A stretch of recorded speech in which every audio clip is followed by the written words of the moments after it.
Hey guys, this is No Solution. I'm Scott, and this is my entry into Cine Arcadia Productions. Tom, his contest, Contesticus Doomicus Metalicus. He had asked to have people show 5 Doom records and talk about them, or it was kind of open ended. So, first of all, in an effort to kiss up to Tom to pick me as the winner, I have seen Tom wear wrestling uh, shirts and hoodies and whatnot. So I wore my Los Ingobernables de Japón shirt from New Japan Pro Wrestling. So Tom, you should probably pick me to win because we both enjoy watching men in their underpants fake fight. Anyway, so with this, I thought I could show albums from the Peaceful Three, or Black Sabbath, or Trouble, or Candlemass, or any of the bands that probably a lot of people are going to show. So I thought, rather than do that, I'm going to go kind of outside the box and go with what the spirit of Doom is. The spirit of Doom being hopelessness, and crushing defeat, and sadness, and failure. So that's where I'm going to go with this one. None of these albums are actually Doom, but they have the feeling of Doom to me, based on what they are. My first pick here, imagine you are a elderly man, probably suffering from the first signs of Parkinson's, a long history of drug abuse and alcohol abuse. You tried to retire, and now it's 10 years later, and you're still touring, probably because of your screaming harpy of a wife, and all of a sudden, you're told you have to make a new album. So that is the case with this. Down to Earth from Ozzy. What a steaming pile of shit. Just uninspired. Trying to sound modern. There's 5,000 collaborators, producers, songwriters on this. And much like a modern pop album, the more cooks there are, the shittier the stew. This is an absolute embarrassment of an album. And this embodies the feeling of Doom to me.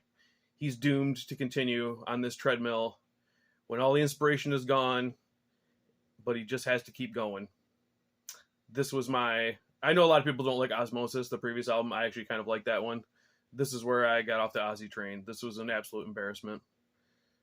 Yet I still own it because I'm an idiot. The next one. Let's say you are a very successful heavy metal / rock band, and you're just getting together in the rehearsal space to just play around, jam, have some fun. And unbeknownst to you, the tape machines are rolling, and while you're rehearsing, a homeless junkie wanders in and grabs a microphone and starts babbling over your not very exciting rehearsal. You know, you're just having fun. You're not expecting to put this record out. That is the sound of this. Lulu from, well, is credited as Lou Reed and Metallica. This is so fucking bad that I actually was enjoying it for about the first 15 minutes. It was just kind of funny. But unfortunately continues for about another 70 minutes. And the joke wears thin pretty quick. I'm not a big fan of Lou Reed.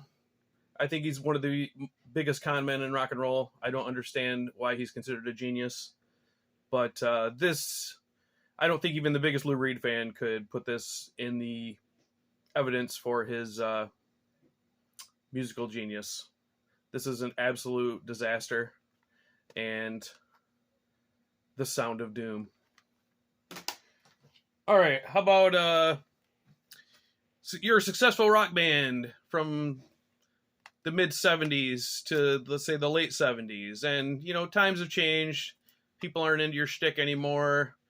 You kind of start trend hopping and trying to stay relevant, and it works fairly decently for a while. And then people aren't buying it anymore, and you decide, well, we've got to do whatever's cool. Kids now are into flannel and rainstorms and being sad. So that's what we got to do. and that is the sound of this. Carnival of Souls by Kiss. If you want to hear Kiss pretend to be depressed and sing songs about child abuse and being miserable, and look at them. Look how serious they are. Holy crap. Yeah. This is the doom of trying to stay relevant. This was actually recorded before the reunion, but then released afterwards. I guess they figured, well, we already recorded it. Somebody will buy it, so we'll put it out. But yeah, an absolutely pathetic attempt to stay relevant. And let's see, the next one we've got. Okay, let's say you're a successful songwriter. You pair up with a singer. You write all the songs. The singer performs them. You put out an album, and it's a smash hit. And the world is your oyster. Well, you're still writing songs, and then the singer claims he can't sing or has drug problems or whatever. And years go by. And then finally you're like, fuck this guy. I don't need him. I write the songs. I'll just put out the album myself. So that is what happened with Jim Steinman's Bad for Good. I'm a huge Jim Steinman fan. I really like his writing style. I know all of his songs are pretty similar, but I really enjoy his grandiose, operatic, over-the-top pop rock songs. So this was when Meatloaf was, I don't know, they had a falling out. There's various stories of Meatloaf had vocal cord problems or something, but Jim Steinman finally said, fuck it, I don't need him. I'll put out basically Bad Out of Hell 2 myself. And, well, the songs are pretty good, but the problem is, here's a picture of old Jim. Rest in peace, Jim. Jim cannot sing for the life of him. God damn it, he tries, but he cannot sing. This is one of the more unintentionally hilarious albums that you'll ever hear.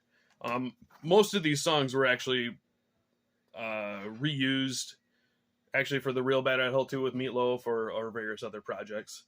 I'm not sure there's anything on here that wasn't eventually redone by somebody else, but yeah, the doom of I can do it myself, and then you do it, and you find out, no, I really couldn't.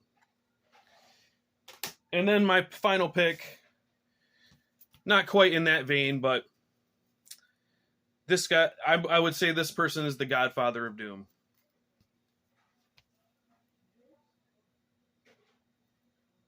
Take a look, man.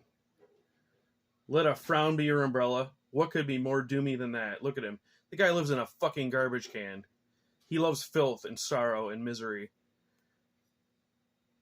He's almost happy in the garbage, but you know deep down he just hates life, and that's why he lives in the trash. I mean, this has the doom anthems of Let a Frown Be Your Umbrella, of course. The Grouch song. Rain Falls. I mean, that could go on any Candlemass album you could think of. Rain Falls. I mean, come on, that's doom. I Love Trash. And the anthem, I Don't Wanna. So there you go, man. Oscar the Grouch. The godfather of doom. Fuck Sabbath. It's Oscar. Alright, guys. Kind of a silly video. Hope you enjoyed it. And thanks for doing this contest, Tom. Later.